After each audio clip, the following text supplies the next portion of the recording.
Selamat datang semuanya dari seluruh dunia di Natal Kingdom City tahun 2020. Banyak keluarga bergabung dengan kita dari seluruh dunia, tepat di seluruh Perth, Wangara, Canning Vale, Mandurah, Rockingham, Battle Midland, dan Western Suburbs. Selamat datang. Kita punya teman dan keluarga di seluruh Malaysia, di Kuala Lumpur, di seluruh Klang Valley, juga keluarga kita di kota-kota Malaysia, di Ipoh, Penang, Johor Bahru, Kuching, dan kota Kinabalu. Selamat datang. Hai keluarga Kingdom City di Singapura, kami menantikan diizinkannya kembali ibadah beberapa minggu ke depan. Untuk keluarga di Phnom Penh, Kamboja, di Bali, Surabaya, dan seluruh Indonesia, juga India, khususnya Delhi dan Kerala, di Colombo, Sri Lanka, London, Dubai, Zambia, Botswana, dan Afrika Selatan. Untuk keluarga baru kita di Auckland, Selandia Baru, dan semua yang menjadi bagian dari keluarga online di lebih dari 30 negara termasuk Meksiko, Jerman, ada juga yang dari Amerika Utara dan Selatan, dimanapun Anda berada, selamat datang.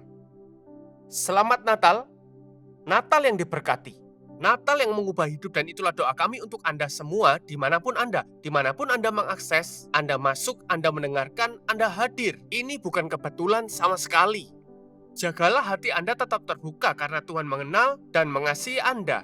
Anda mungkin sulit mempercayainya, tapi itulah pesan Natal, bahwa Tuhanlah yang memiliki inisiatif. Dia berinisiatif memperdamaikan dirinya dengan Anda. Kepada setiap orang, tidak peduli siapa Anda, di mana Anda, dan dari mana Anda. Natal adalah lahirnya seorang bayi, pertanda kedatangan sang raja.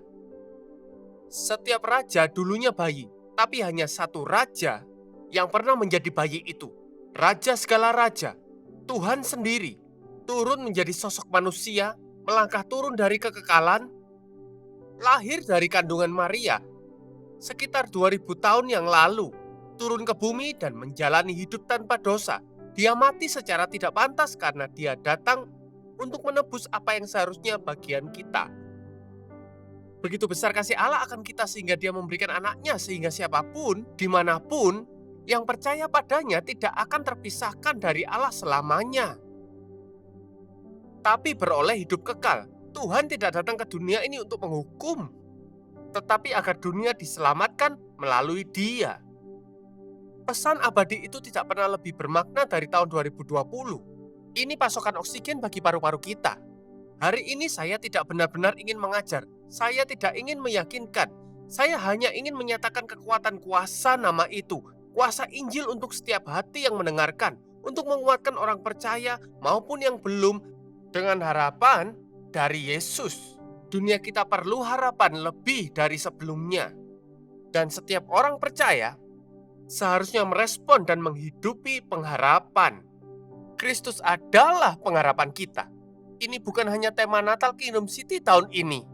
Ini seharusnya menjadi tema hidup Anda selama sisa hari-hari Anda.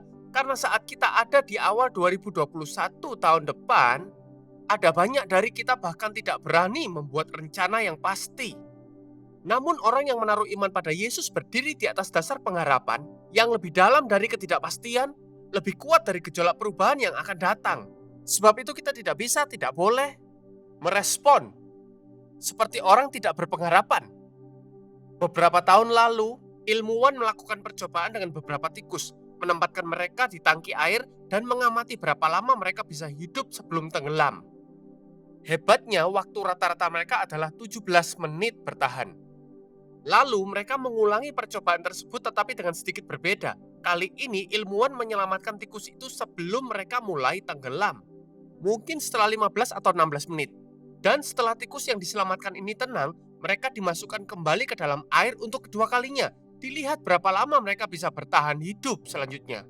Saat tikus-tikus yang diselamatkan ini dimasukkan ke dalam tangki air untuk kedua kalinya, rata-rata waktu bertahan hidup mereka tidak lagi 17 menit. Bukan 40 menit, bukan 1 jam. Rata-rata waktu bertahan hidup tikus yang sama untuk kedua kalinya itu adalah 36 jam. 36 jam, itu 127 kali lebih lama dari percobaan yang pertama. Dan para ilmuwan menjelaskan perbedaannya, yaitu harapan. Tikus di percobaan kedua percaya bahwa mereka dapat bertahan hidup karena mereka telah diselamatkan sebelumnya.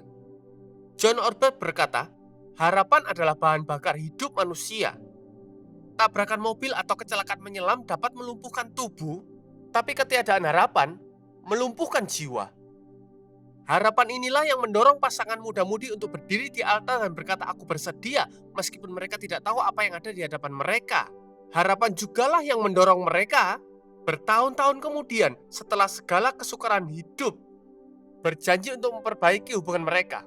Harapan adalah apa yang membuat manusia terus melahirkan keturunan mereka ke dunia ini. Harapan adalah alasan rumah sakit, kampus, dan gereja berdiri. Chuck Swindoll berkata, tanpa harapan tawanan perang, merana, dan mati. Tanpa harapan, siswa putus asa dan putus sekolah. Tanpa harapan, tim atletik akan terpuruk dan terus kalah.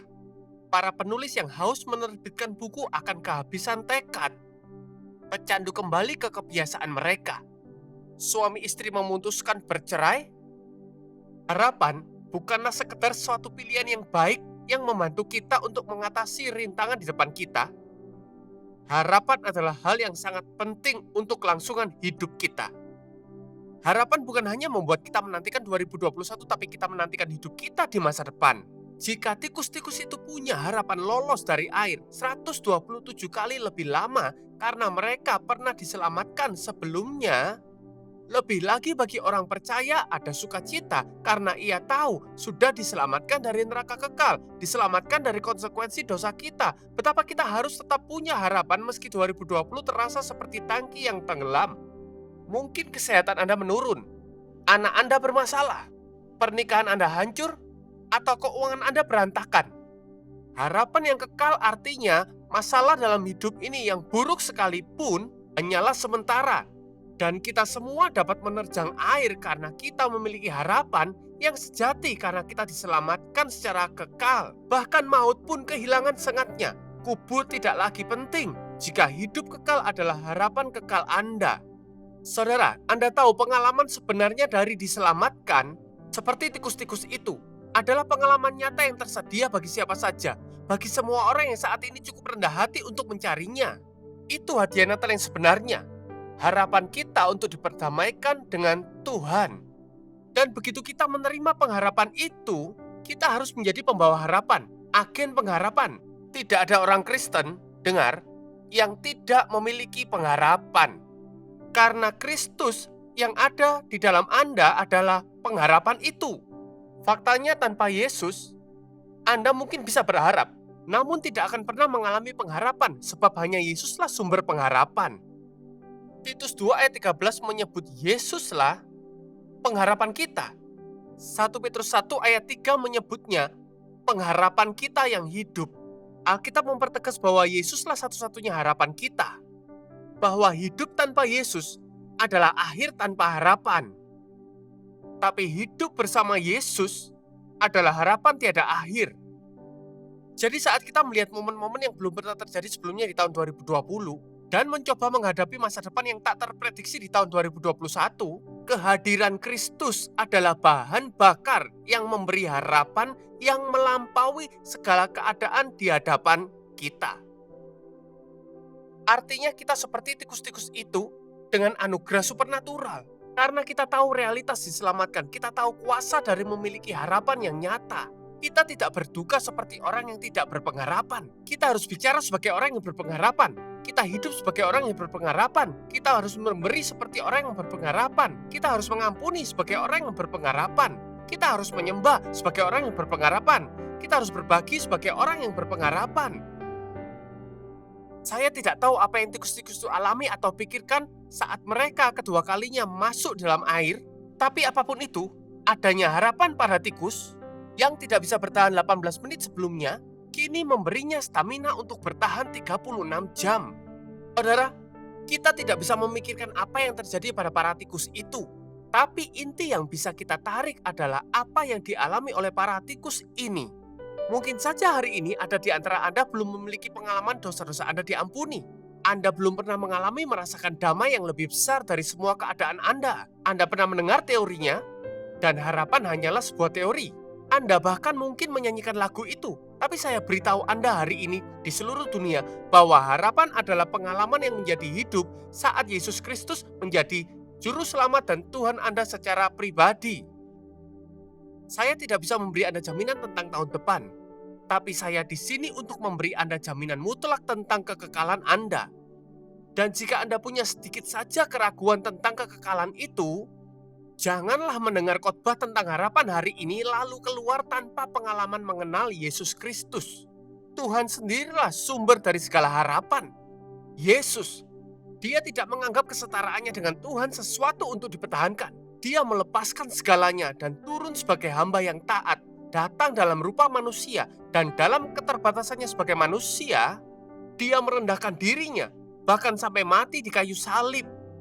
Dan karena itu, Tuhan meninggikan Dia dan memberinya nama yang ada di atas segala nama, lebih dari segala nama yang di sorga, di bumi, dan di bawah bumi. Dan dalam nama Yesus, setiap lutut akan bertelut dan setiap lidah akan mengaku bahwa Yesus Kristus adalah Tuhan bagi kemuliaan Allah Bapa.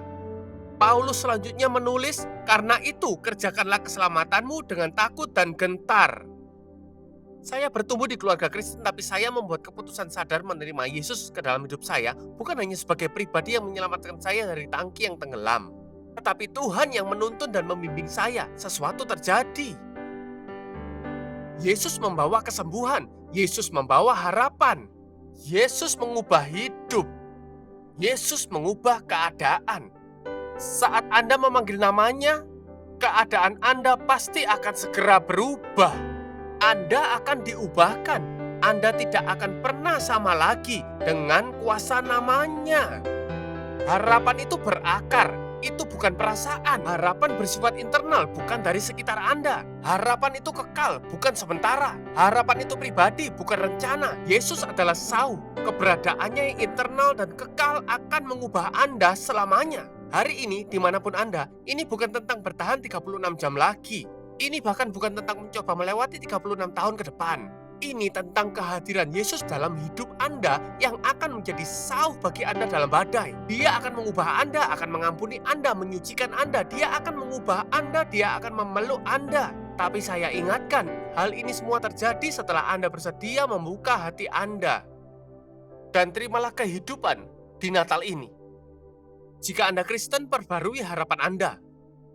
Perbaiki lidah Anda. Perbaiki pola pikir Anda, perbaiki emosi Anda. Tanyakan pada diri Anda pertanyaan ini. Apakah emosi saya, lidah saya, pola pikir saya, apakah saya Kristen yang putus asa? Apakah saya punya ketakutan yang sama dengan dunia? Apakah itu vaksin, atau pemerintah, atau itu bos saya, atau orang tua? Apapun yang melingkupi Anda, satu-satunya penjamin harapan Anda adalah Yesus. Harapanku dibangun di atas darah dan kebenaran Yesus saja satu-satunya. Aku tidak pernah berani mempercayai yang lain selain bersandar sepenuhnya hanya kepada nama Yesus yang kudus. Di atas Kristus, batu penjuru yang kokoh aku berdiri, semua lainnya bagaikan pasir yang tenggelam. Kaulah pengharapan yang menguatkanku, benteng yang melindungiku, satu-satunya Tuhan bagiku, dan itulah keyakinan imanku. Mari berdiri bersama, ayo sekarang dimanapun Anda, di auditorium, di rumah, menonton bersama-sama atau mungkin hanya sendirian.